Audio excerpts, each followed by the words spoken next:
Okay, सो जैसा कि last time हमने स्टार्ट किया था सुपरपोजिशन ऑफ वेव्स, तो उसके अंदर हमने कई सारी चीज़ें डिस्कस की थी। सबसे पहले हमने इस चैप्टर के अंदर जो इंटरफेरेंस का जो कंसेप्ट है वो हमने डिस्कस किया। उसके बाद कल के लेक्चर में हमने जो कंसेप्ट है बीट्स, सॉरी, उसके बाद के दूसरे लेक्चर में हमने बीट्स का कंसेप्ट और डॉपलर इफेक्ट वो सब डिस्कस किया। और कल के लेक्चर में हमने स्टेशनरी वेव्स के बारे में बात की थी, तो हमने डिस्कशन किया था। तो अभी आज के लेक्चर में भी हम स्टेशनरी वेव्स के बारे में ही और डिटेल में डिस्कस करने वाले हैं। यस, सो जैसा कि हमने लास्ट टाइम देखा था कि in case of the stationary waves we see that nodes क्या होते हैं, एंटी नोड्स क्या होते हैं, और किस तरह से नोड्स के बीच में का जो डिस्टेंस है तो और एंटी नोड्स के बीच में का जो डिस्टेंस होता है वो भी किस तरह से फिक्स्ड होता है। तो वो सब चीज़ें हमने देखी थी ऑलरेडी। और इवन स्टेशनरी वेव्स के कुछ प्रॉपर्टीज भी हमने देखे थे और एग्जांपल्स भी देखे थे। इसके साथ साथ हार्मोनिक्स क्या होते हैं, ओवरटोन्स क्या होते हैं, फंडामेंटल फ्रीक्वेंसी क्या होता है, वो सब चीज़ें हमने ऑलरेडी देखी थी लास्ट लेक्चर में। सो आज के लेक्चर में हम वही चीज़ें कंटिन्यू करने जा रहे हैं। यस, तो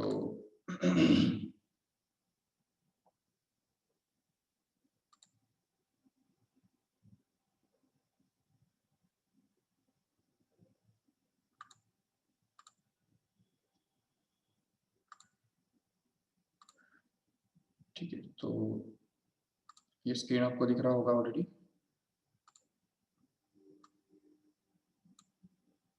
ओके, तो यहाँ पे हमने बात की थी कि fundamental frequency of vibration of a wire or a string is given by the formula that is n is equal to 1 upon 12 into root t by m, correct है, where t stands for the tension in the string and also the mu stands for the mass per unit length of the string. yes, तो ये सब चीजें हमने discuss की थी। अभी इसके भी आगे जाके हमने मास पर यूनिट लेंथ जो होता है उसको एक्सप्रेस किया था in terms of the mass and density of the string and radius of the string. ये भी फॉर्मूला जो हमने डिस्कस किया कल वो भी अच्छी तरह से याद रख लो। ठीक है, that is the mass per unit length of the string is always equal to the area of cross section multiplied by the density of the string, and this area of cross section can always be replaced by this pi r square here, so that we can get this mu to be simply equal to pi r square into rho. And if we just replace this formula in this here, यहाँ पे अगर हम रख देंगे उसको तो उससे हमको ये फ्रीक्वेंसी का फॉर्मूला नया मिल जाता है जो कि n is equal to 1 upon 12 into root t by pi r square into rho ये मिलता है, जिसमें से r स्क्वायर का जो स्क्वायर रूट है तो वो r होता है। ये बात याद रख के हम इस r स्क्वायर को अगर बाहर निकाल के लेंगे स्क्वायर रूट साइन के बाहर तो उससे हमको यहाँ पे ये फॉर्मूला मिल जाएगा। देखो, this is the expression of frequency in terms of radius of cross section of the wire and the density as well. And from this only we can get three laws of string, vibrating string, which tells us that first law actually tells us that n is inversely proportional to l. देखो, ये हर एक law जो है वो हमको detail में discuss करना है। so let us try to discuss them in detail. so yes, so first of all we can say that the n is inversely proportional to l. This is true not only in case of the string but in case of pipes also. Pipes, फिर वो चाहे closed हो या चाहे open हो, दोनों pipes के बारे में ये ट्रू है बिल्कुल। The frequency of the vibration of the wire is actually inversely proportional to the length of the string as well as pipes. That means if we have a string which is given here and its length is L suppose and its frequency is N. okay, अब suppose अगर हमने उसी material का और उसी tension पे अगर हमने ज्यादा लेंथ अगर यूज किया, ये सपोज ज्यादा लेंथ है, ये सपोज L डैश है, length is changed to L dash, then the frequency of that wire will become N dash and that n dash will satisfy this relationship, that is n is inversely proportional to L, so that we can say that NL is going to be constant, which also means that n into L in this first case is actually going to be the product of n dash into L dash here in this way. Or we can also use that n1 into L1 is going to be same as n2 into L2, or it is also going to be same as n3 into L3. remember, ये जो होता है इसको हम short में क्या बोलते हैं, NL is constant, ऐसे उसको बोला जाता है। ये इसी पॉइंट पे हम ये भी बोल सकते हैं आराम से कि it is N1 upon, hello नमस्कार,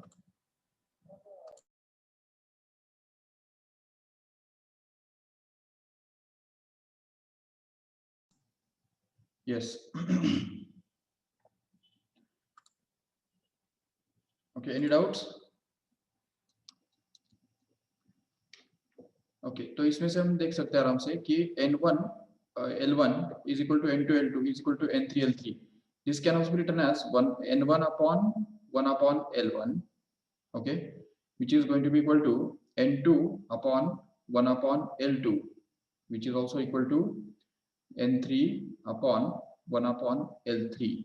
ये देखो इसका मतलब ये होता है कि N is मतलब जो रेशियो है, मतलब N1 is to N2 is to N3, इनका जो रेशियो है वो एक्चुअली किसके रेशियो के बराबर होगा, 1 upon L1 is to 1 upon L2 is to 1 upon L3, इस रेशियो के बराबर होगा।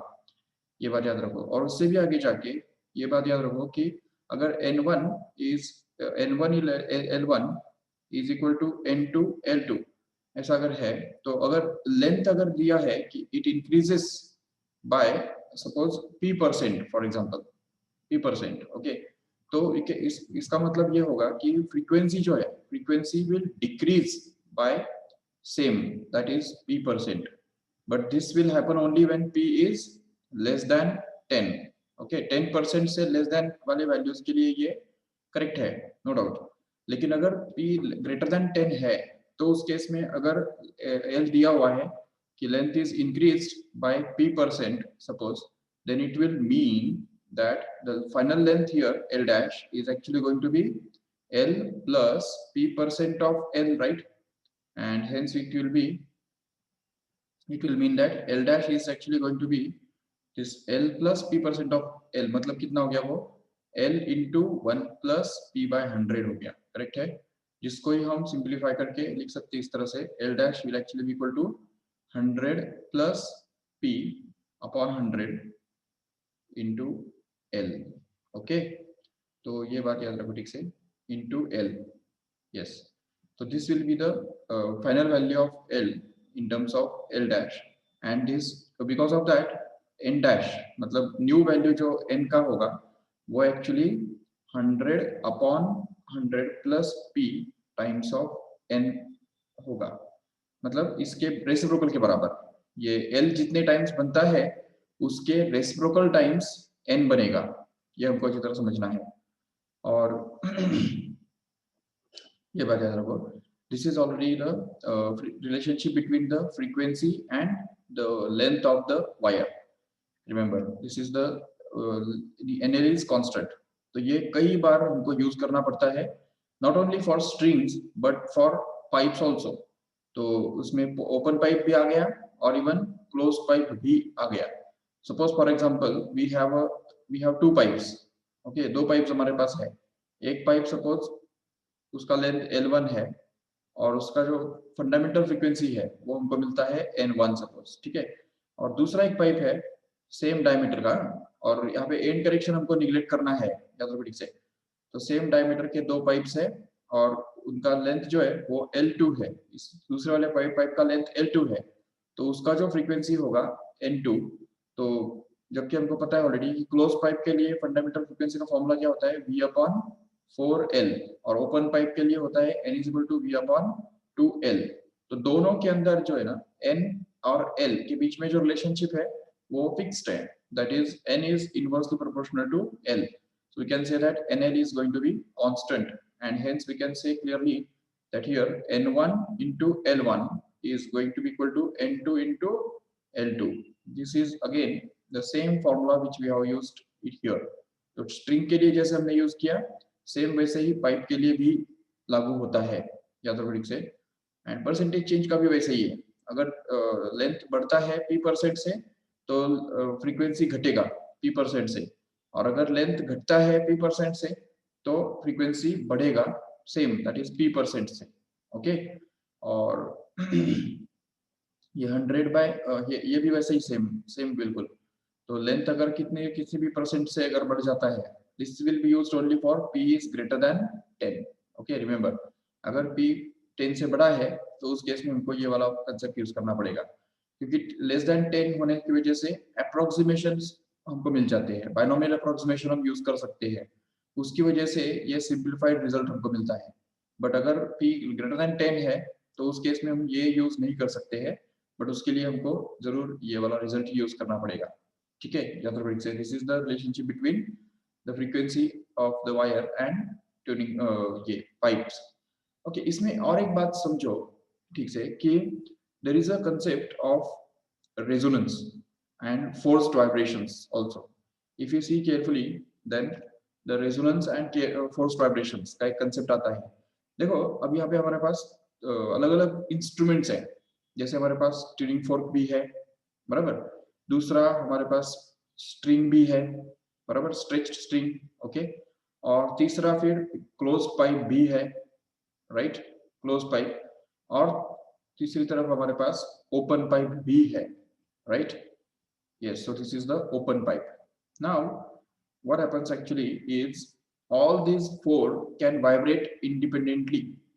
okay तो ये चारों जो है वो हम इनको वाइब्रेट करा सकते हैं, चाहे वो क्लोज पाइप हो या चाहे ओपन पाइप हो या स्ट्रिंग हो या ट्यूनिंग फोर्क हो। देखो इसको अगर हम सपोज ट्यूनिंग फोर्क को अगर हम स्ट्राइक करेंगे हैमरिंग पैड पे तो it will just start vibrating in this way, and if suppose it is connected to a string, ये अगर स्ट्रिंग के साथ कनेक्टेड है तो it will produce the forced vibrations in this string. Okay और उल्टा भी हो सकता है। देखो उल्टा उल्टा कैसे हो सकता है,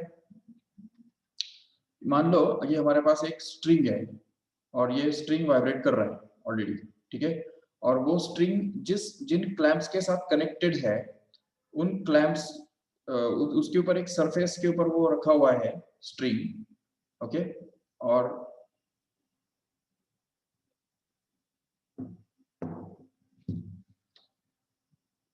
ओके तो यहाँ पे अगर हमने एक ट्यूनिंग फोर्क रखा है इस सरफेस के साथ कांटेक्ट में, अगर एक ट्यूनिंग फोर्क रखा है तो जैसे ही हम इस वायर को अगर प्लग करेंगे तो उसकी वजह से क्या होगा, ये वायर जो है वो वाइब्रेट करने लग जाएगा बराबर है। तो इस wire will start vibrating and because of these bridges the same vibrations force vibrations will pass into the surface and this surface will start vibrating here, and because of that this tuning fork also will start vibrating with the same frequency, and these are the example of forced vibrations which are passing from string to tuning fork. okay यहाँ पे क्या हो रहा है, forced vibrations are passing from string to tuning fork, and even उल्टा भी हो सकता है ठीक है, ट्यूनिंग फोर्क से स्ट्रिंग की तरफ भी वाइब्रेशंस पास हो सकते हैं। उसके लिए लेकिन हमको क्या करना पड़ेगा, ये जो है ट्यूनिंग फोर्क को वाइब्रेट करना पड़ेगा पहले और स्ट्रिंग को लूज छोड़ देना पड़ेगा ठीक है। लूज स्ट्रिंग को अगर हम फ्री छोड़ देंगे और ट्यूनिंग फोर्क को अगर वाइब्रेट कराएंगे तो in that case the tuning fork will vibrate and because of that this surface will start vibrating and these bridges will also start vibrating, and because of that this string will also start vibrating. So here we can see that the vibrations, forced vibrations will be created and they will pass from tuning fork to the string like this. Even it may happen अभी इसमें लेकिन होता क्या है ना कि ऐसा है कि सपोज ट्यूनिंग फोर्क के वाइब्रेशंस अगर स्ट्रिंग के अंदर पास हो रहे हैं तो स्ट्रिंग का नेचुरल फ्रीक्वेंसी इस फॉर्मूला से दिया जाता है 1/2L into root T/m correct है, और ट्यूनिंग फोर्क का जो फ्रीक्वेंसी है तो वो उसके मटेरियल के ऊपर डिपेंड करता है, उसका जो मटेरियल का यंग्स मॉडुलस वगैरह बल्क मॉडुलस वगैरह रहेगा वो उसके ऊपर डिपेंड करेगा नो डाउट। और ये फ्रीक्वेंसी अगर इस फ्रीक्वेंसी के साथ अगर हमने ट्यूनिंग फोर्क को अगर वाइब्रेट किया और इस स्ट्रिंग का जो ट्यूनिंग फ्रीक्वेंसी है, नेचुरल फ्रीक्वेंसी, वो अगर ये दोनों अगर मैच हो गए, ठीक है, ये दोनों अगर एग्जैक्ट इक्वल हो गए, तो उसको हम बोलते हैं कि देयर इज अ रेजोनेंस, ठीक है, resonance is taking place between tuning fork and wire. And what will happen after when resonance will take place? That the string will just start vibrating with the maximum amplitude. Okay, this the string can be observed to be vibrating with the highest amplitude possible for it. So in this way, the string will start vibrating with maximum amplitude, and here we can say that the resonance is taking place.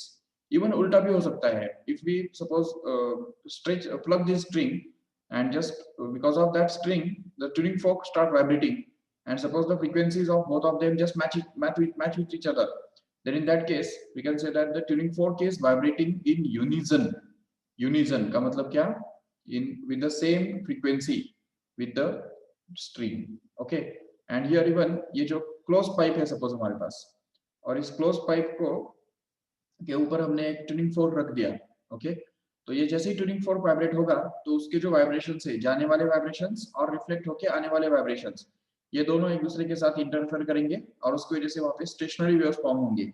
और ये जो stationery waves form होंगे, तो उसमें उसका इस close pipe का जो फ्रीक्वेंसी है, वो तो हमको पता है ऑलरेडी, V/2L इस फॉर्मूला से दिया जाता है. और ये जो है ट्यूनिंग फोर्क का जो फ्रीक्वेंसी है, वो इस फॉर्मूला से दिया जाता है.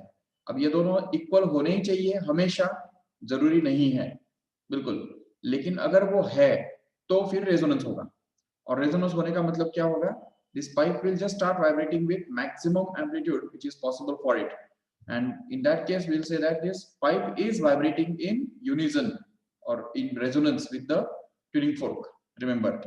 or even it may be the open pipe also.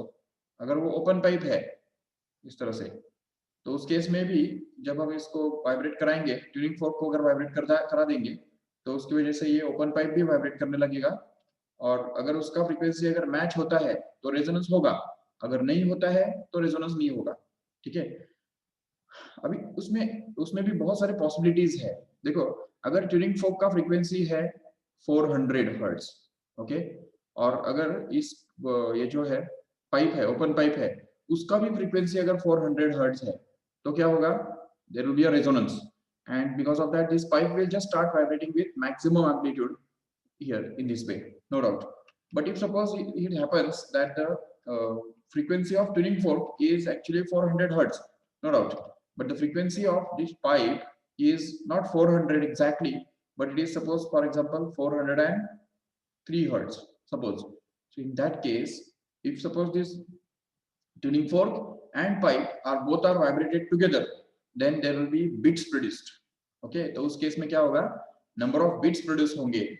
How many bits will be produced per second? So we already have seen in the last lecture that the number of bits produced per second is always equal to the difference of the frequencies of the two waves producing those bits, and that's why here the number of bits produced per second will be 403 minus 400, that is going to be 3 hertz only. That means this 3 hertz will be the bits frequency. Remember, even it is also possible that suppose we have a string.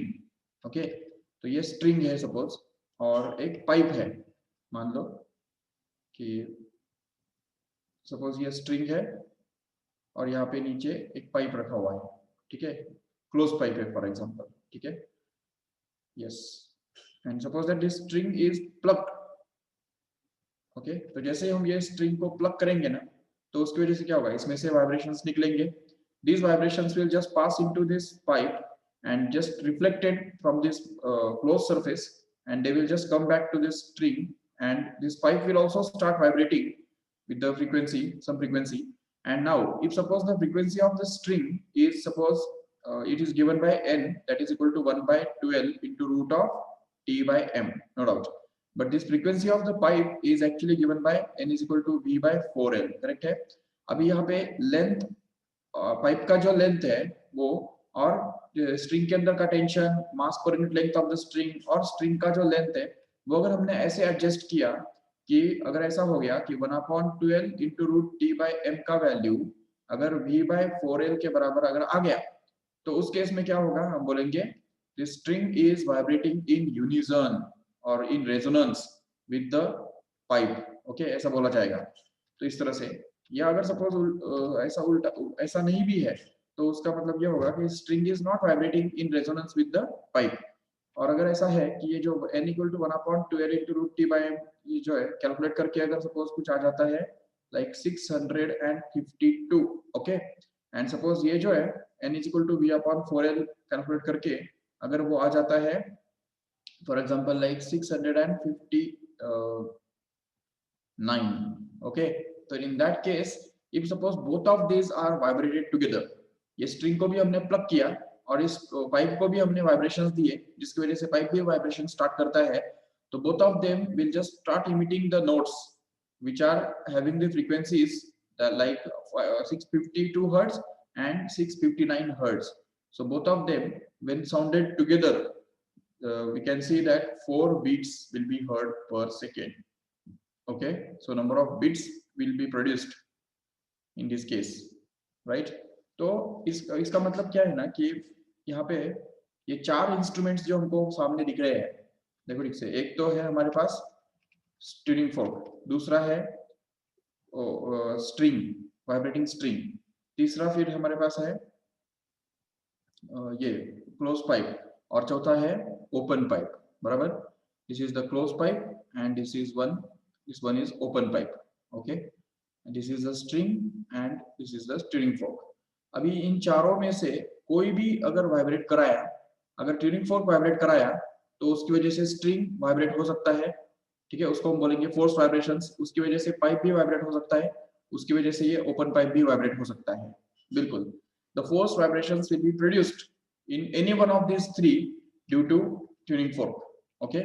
In the same way, if we plug this string, then because of this string pipe can be vibrated, or because of this string tuning fork can also vibrate, or because of this string this open pipe can also vibrate. So the force vibrations can be created from any one of these instruments into any other one of these instruments. Even closed pipe भी अगर vibrate करेंगे तो उसकी वजह से string या tuning fork को भी vibrate किया जा सकता है, या इस open pipe से भी इस बाकी तीनों को हम vibrate करा सकते हैं, बिल्कुल। The force vibrations can be created by any one of these into any other of these, no doubt. But अगर जो frequency create कर रहा है, जो वाइब्रेट कर रहा है, मतलब जो फोर्स वाइब्रेशंस क्रिएट कर रहा है, उसका फ्रीक्वेंसी हम कहते हैं फ्रीक्वेंसी ऑफ फोर्स वाइब्रेशंस। या तो ठीक से, what is the frequency of force vibrations? जो फोर्स वाइब्रेशंस क्रिएट कर रहा है उसको हम बोलते हैं फ्रीक्वेंसी ऑफ फोर्स वाइब्रेशंस, और जिसके अंदर फ्रीक्वेंसी वो क्रिएट कर रहा है उसका जो नेचुरल फ्रीक्वेंसी होता है तो उसको बोल सकते हैं नेचुरल फ्रीक्वेंसी, सिंपली, ठीक है। नेचुरल फ्रीक्वेंसी जिसके अंदर वो वाइब्रेशंस क्रिएट कर रहा है उसका जो फ्रीक्वेंसी होता है नेचुरल वाला, तो उस केस में हम उसको बोलेंगे नेचुरल फ्रीक्वेंसी। अभी ये दोनों, ठीक है, अगर फ्रीक्वेंसी ऑफ फोर्स वाइब्रेशंस उसको हम बोलेंगे सपोज एफ, ओके, एफ, और ये जो नेचुरल फ्रीक्वेंसी है उसको हम बोलेंगे N. So if F becomes equal to N then resonance will take place, okay, remember. But if suppose this frequency is nearly equal to n, then beats will be formed, remember, beats हमको मिलेंगे। But if suppose this f is just double of n or half of n, ये जो frequency of force vibrations होता है वो अगर natural frequency के आधा या डबल होता है, इंटीग्रल मल्टीपल्स में अगर होता है, तो उस केस में हम देख सकते हैं कि secondary resonance will take place. ये भी एक मार्जिन है, याद रखो ठीक से, इसको भी हम रेजोनेंस ही बोलेंगे, but it is called as the secondary resonance, remember. So here this will be the basically the difference between these three. तो और अगर सपोज ये f जो है वो f not equal to n है और नियरली इक्वल टू भी नहीं है, तो नथिंग विल हैपन, ठीक है। Both of them will just vibrate independently and they will neither produce resonance nor they will produce beats, or nor they will produce secondary resonance, because they are neither integral multiple nor equal, nearly equal, and not exactly equal. So that's why in this case there will be nothing produced here in this case, remember. तो लेकिन अभी इसमें f जो है ना वो f किसका भी फ्रीक्वेंसी हो सकता है, और n जो है वो भी किसका भी फ्रीक्वेंसी हो सकता है। जो वाइब्रेट कर रहा है उसको हम उसका फ्रीक्वेंसी को f बोलेंगे, और जो वाइब्रेट हो रहा है उसकी वजह से उसका जो फ्रीक्वेंसी होता है तो उसको हम n बोलते हैं, याद रखो ठीक से। और ये जो है रेजोनेंस कर्व भी इसमें आ जाता है, रेजोनेंस कर्व देखो ठीक से। If suppose we go on increasing the frequency of force vibrations, and this is suppose n particularly here, then the amplitude of vibrations will go on increasing। amplitude suppose यहाँ पे हमने इधर plot किया है y axis पे, या intensity भी plot कर सकते हैं वहां पे। so amplitude of vibration goes on increasing as the frequency of force vibrations goes on becoming more and more close to n, that means natural frequency here, and it becomes maximum at this point here when the frequency of force vibrations becomes exactly equal to the natural frequency, but again it goes on decreasing further when this frequency of force vibrations goes away from natural frequency. Once again the vibration once again this resonance takes place when this frequency of force vibrations becomes 2n। तो ये frequency of force vibrations जब 2n के बराबर बनेगा ना, तभी फिर से हमको रेजोनेंस मिलेगा। ये देखो यहाँ पे फिर से मैक्सिमम एम्पलीट्यूड के साथ वो बॉडी वाइब्रेट होगा इस तरह से, इसको बोलते हैं सेकेंडरी रेजोनेंस, रिमेंबर। उसके बाद भी ट्रिपल अगर होगा या 4 टाइम्स होगा 5 टाइम्स होगा तभी भी हमको every time will get the resonance, but all those resonances will be called as the secondary resonance, remember. तो ये सब चीजें हैं रेजोनेंस के अंदर, याद रखो ठीक से। अभी हम बात करेंगे जो अभी लास्ट स्लाइड में जो हम बात कर रहे थे यहाँ पे स्ट्रिंग के बारे में, राइट। तो स्ट्रिंग के बारे में दूसरा लॉ जो कहलाता है तो वो ये है, it is the law of tensions. Okay, it is law of tensions. what does this law of tensions tells us here is the frequency of vibration of the stretched string is directly proportional to the square root of tension in the string, remember। तो अच्छा, अभी इसमें देखो कोई भी string का जो tension है वो बढ़ाया या घटाया कैसे जा सकता है। अगर सपोज सोनोमीटर के बारे में अगर बात करते हैं तो सोनोमीटर केस में ये समझो ये एक ब्रिज है और यहाँ पे दूसरा ब्रिज है और ये वायर इस तरह से बंधा हुआ है दोनों एंड पॉइंट्स पे, और यहाँ पे जो एक पुली लटका हुआ होता है उसके साथ एक हैंगर लटकता है, और इस हैंगर के अंदर जो भी वेट्स हम डालते हैं वो वेट्स उस वायर के अंदर इतना टेंशन प्रोड्यूस करता है, ठीक है। तो this is the method to produce the tension in this wire and change also. अभी अगर सपोज हमको टेंशन चेंज करना है तो यहाँ पे और एक वेट डाल दो और एक वेट डाल दो तो टेंशन ऑटोमेटिकली प्रोड्यूस होगा और बढ़ेगा, इंक्रीज होगा। So here the relationship between this frequency and tension is this, that is n is proportional to the square root of t, which can also be written in this way, n1 upon n2 is actually equal to root of t1 upon t2, remember। Here if we suppose m is the mass attached to this string here in this span here, then this tension will be actually equal to mg, remember this tension will actually be equal to mg in this way। तो ये जो है n1 upon n2 equal to root of t1 upon t2 ये हम use कर सकते हैं। और अगर सपोज 3 स्ट्रिंग्स हमारे पास है जिनके ऊपर हमने अलग अलग टेंशन अप्लाई किए हैं t1 t2 और t3, तो उनके जो फ्रीक्वेंसीज रहेंगे तो उनके बीच में हमको ये रिलेशनशिप मिलेगा, n1 upon root t1 will be actually equal to n2 upon root t2 will be equal to n3 upon root t3, याद रखो ठीक से। और इससे भी आगे जाके इसको हम ऐसे भी लिख सकते हैं कि the ratio of n1 is to n2 is to n3 will be actually equal to root of t1 is to root of t2 is to root of t3, correct है। so this will be the ratio of frequencies which is equal to the ratio of tensions, root of tensions, okay। तो ये हमको अच्छी तरह से याद रखना है। for example if suppose there are 3 strings and their tensions are in the ratio 4 is to 9 is to 16, then what will be the ratio of frequencies, इनका स्क्वायर रूट के बराबर, रेशियो के बराबर, मतलब ये 2 is to 3 is to 4 will be the frequency ratio of frequencies, okay। ये जो ratio of frequencies जो है वो हमको इस तरह से मिलेगा। अगर टेंशंस का रेशियो यहाँ पे दिया हुआ है 4 is to 9 is to 16 तो इस तरह से, तो ये हमको अच्छी तरह समझना है, ठीक है। इसके अलावा और एक बात हमको समझनी है यहाँ पे कि since n is proportional to square root of t, if t is increased by p%, कितने भी परसेंट से अगर p इंक्रीज हो जाए, provided that is p is less than 10, then in that case the frequency will also increase, but not with p% only, but it will increase by p by 2%. why? Because कहां से आया है p by 2? Half कहां से आया? क्योंकि square root का मतलब क्या होता है? रेज टू हाफ होता है, इसलिए यहाँ पे रेज टू हाफ यहाँ पे आ जाएगा, और इसलिए हम बोल सकेंगे कि if t increases by p%, then it happens that n increases by half of p%. For example, if t मतलब tension increases by 4%, then frequency will just increase by 2% only. And similarly, if tension increases by 5%, frequency will just increase by 2.5%. And same उल्टा भी हो सकता है, उल्टा भी हम कर सकते हैं। अगर फ्रीक्वेंसी इंक्रीज करते हैं p% से, तो ऑटोमेटिकली टेंशन कितना इंक्रीज होगा? ऑब्वियसली 2p% से इंक्रीज होगा, 2 टाइम्स ऑफ p% से। क्यों? क्योंकि यहाँ पे जैसे हम n is proportional to root t लिख सकते हैं, उसको ही उल्टा करके n t is proportional to n square, ऐसा भी तो लिख सकते हैं कि नहीं? जरूर।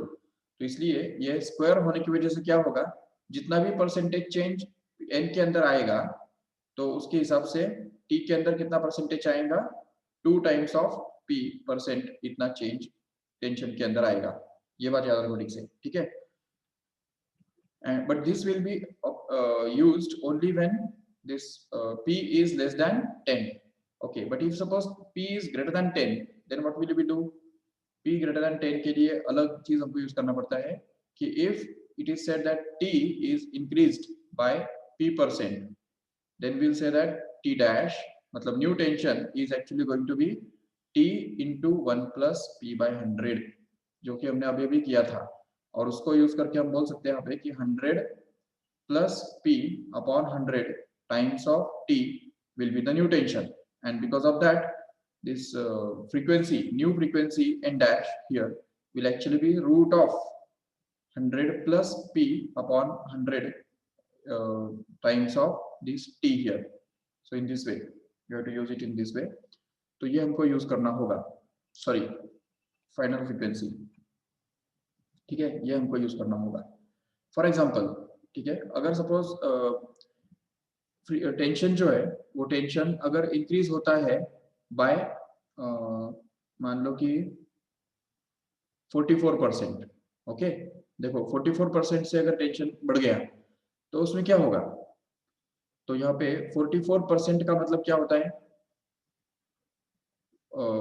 टेंशन 44% से बढ़ गया, मतलब टेंशन जो है, नया टेंशन कितना बन गया? 144% बन गया। That means it will become 144%, right? And since it becomes 144%, so that means it will be, new tension will be actually 1.44 times of original tension। समझा कैसे? क्योंकि इस 144% को हम कैसे लिख सकते हैं? 144 upon 100 ऐसा लिख सकते हैं, बिल्कुल, right? So that we can get this t dash is equal to 1.44 into t, correct?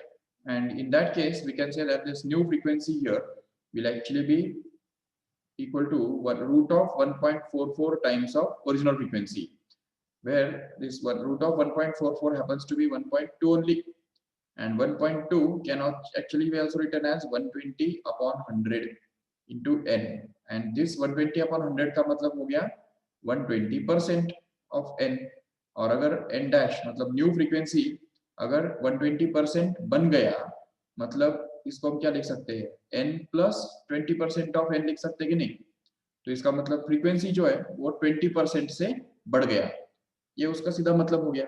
This can also be return और ऑब्टेन फ्रॉम दिस फॉर्मूला। अगर यहाँ पे p के बदले 44 डाल देंगे तो ऑटोमेटिकली क्या होगा? 144 अपॉन 100 इनटू यहाँ पे आ जाएगा, तो root of 144 upon 100, how much it is? Root of 144 upon 100 मतलब 12 अपॉन 10, मतलब ये 1.2। देखो आ गया कि नहीं? 1.2। फिर 1.2 को हम 120 अपॉन 100 लिख सकते हैं, वो तो आगे की बात है, वो तो हम कर ही सकते हैं, नो डाउट। बट यहाँ पे हमको ये समझना है कि if percentage change in the tension is given, then we should be able to calculate the percentage change in the frequency, remember. And also one graphical meaning यहाँ पे हम मिस कर दिया हमने लास्ट स्लाइड के अंदर भी, तो यहाँ पे भी हमको वो डिस्कस करना है कि if we draw the graph between n and root t, then it will be a straight line. And what will be the slope of this graph? Slope of this graph will be just the constant of proportionality between n and root t, which is here. तो n is equal to क्या होता है हमको पता है already, 1/12 root t by m होता है, बराबर। तो अगर हम ये यूज करेंगे तो इससे हमको मिलेगा n is equal to, इसको मैं सभी लिख सकते हैं जरूर, 1/12 into root m into root t, correct है। And here n is plotted on y-axis here, and here root t is already plotted on x-axis. So what is the constant of proportionality? It is 1/12 root m, right? And that will act as a slope here in this case, remember. And if suppose we draw the graph between frequency and tension here, then in that case, the graph will not be a straight line, but it will be a curved one. It will be a parabola, because n proportional to root t can also be written as n square proportional to t. And here non-square axis कौन है? t है, तो इसलिए t के साथ t axis के साथ symmetric graph हमको मिलेगा इस तरह का, ठीक है, याद रखो ठीक से। So the graph between these two will be like this. So it will be a curve, but it will be symmetric about t-axis. तो t-axis के साथ वो symmetric होगा इस तरह से, या जो n स्क्वायर होता है, तो जिसमें स्क्वायर होता है उससे वो दूर भागता है, ऐसा भी बोल सकते हैं। या एक सिंपल सा चेक पॉइंट ऐसा है इस ग्राफ को ड्रॉ करने का, n square proportional to t। ये ग्राफ कैसे ड्रॉ करने का, तो देखो n कैन बी प्लस और minus, but t can never be minus, right? t कभी निगेटिव नहीं हो सकता है, लेकिन n जो है वो प्लस माइनस हो सकता है। तो यहाँ पे देखो n जो है वो प्लस भी है माइनस भी है, लेकिन t कभी निगेटिव बन रहा है क्या? देखो t का निगेटिव साइड यहाँ पे ब्लॉक्ड है, लेकिन n का निगेटिव और पॉजिटिव दोनों के लिए एक ही वैल्यू हमको मिल रहा है, t का एक ही वैल्यू हमको मिल रहा है। तो इसका मतलब t के हर एक वैल्यू के लिए, देखो t का अगर ये वैल्यू अगर कंसिडर करते हो तो एक n के दो वैल्यूज रहेंगे, एक पॉजिटिव एक नेगेटिव। सेम वैसे ही यहाँ पे भी एक t का ये वैल्यू अगर देखते हो तो t के इस एक वैल्यू के लिए n का एक पॉजिटिव वैल्यू और एक n का नेगेटिव वैल्यू करेस्पॉन्ड करेगा। So for every value of t there will be two values of n, one positive and negative, which are possible for it, and that's why we can just draw the graph like this. तो ये graph इस तरह से हमको मिलेगा, याद रखो ठीक से।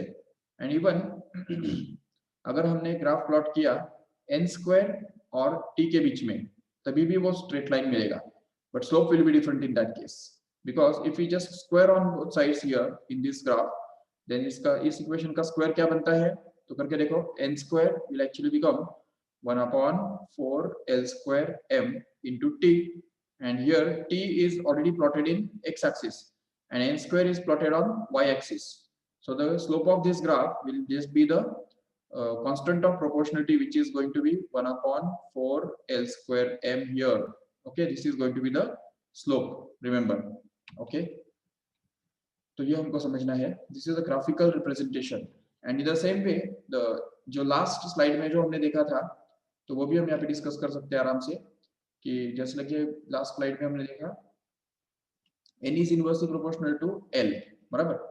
तो n inversely proportional to L होने से graph between n and 1/L will actually be a straight line, remember, this will be a straight line, and the slope of this graph will be just constant of proportionality between n and L, as we know that this n is equal to 1/12 root t by m, correct है। So if we just have this n is equal to 1/2 into root t by m into 1/L separate, so this will become the constant of proportionality, and here it will act as a slope of this graph, which is actually going to be 1/2 root t by m, remember. So this will be the graph between slope n and 1/L.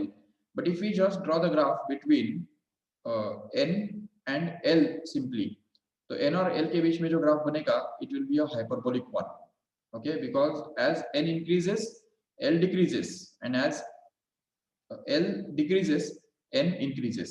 So दोनों में से एक बढ़ेगा तो दूसरा कम होगा, तो इनके बीच में जो है इनवर्स प्रोपोर्शन है, रेसिप्रोकल वाला रिलेशनशिप है, उसकी वजह से आपको हमको इस तरह का ग्राफ मिलेगा, याद रखो ठीक से। और फिर तीसरी बात जो है तो वो हम देख सकते हैं आराम से कि n is going to be inversely proportional to root m. Okay, n is inversely proportional to root m. ये भी हमको याद रखना है. तो that's why if m is increased by suppose some percent, then n will also be get affected because of that accordingly. तो यहाँ पे n m जो है वो अगर इंक्रीज होता है p% से, तो n क्या होगा, डिक्रीज होगा हाफ p% से. Okay, bye. तो ये हमको अच्छी तरह समझना है. But this will be applied only when p is less than 10. Again and again I am repeating this here, because कभी कभी क्या होता है p लेस देन 10 नहीं होता है और ये तुम ये वाला टेक्निक यूज करते बैठते हो और गलत हो जाता है answer.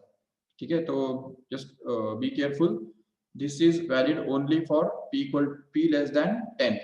Okay, but in case when p is greater than 10 you have to go for regular method.